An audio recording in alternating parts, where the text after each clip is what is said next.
High! তোমরা কি জানো ভালোভাবে মেকআপ করার জন্য এক্সপেন্সিভ ব্রাশ আর বিউটি ব্লেন্ডারের অ্যাকচুয়ালি কোনো দরকার নেই। ফিঙ্গার ইউজ করেই অ্যাকচুয়ালি ডেলি মেকআপ করা যায়।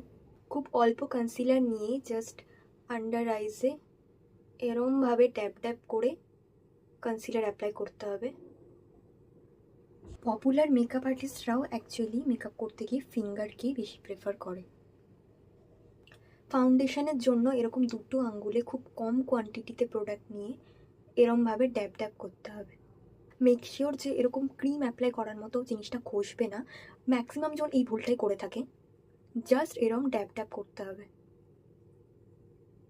দেন তোমরা ব্লাশও অ্যাপ্লাই করতে পারো ফিঙ্গার দিয়ে। পাউডার ছাড়া যে কোনো ক্রিম বেসড প্রোডাক্ট তোমরা ফিঙ্গার দিয়েই অ্যাপ্লাই করতে পারো। ফিঙ্গার ইউজ করার সব থেকে বড় অ্যাডভান্টেজ হলো ব্রাশ বা বিউটি ব্লেন্ডার অনেক এক্সট্রা প্রোডাক্ট অ্যাবজর্ব করে নেয়, যেটা এক্ষেত্রে হয় না। Okay, bye, follow for more videos.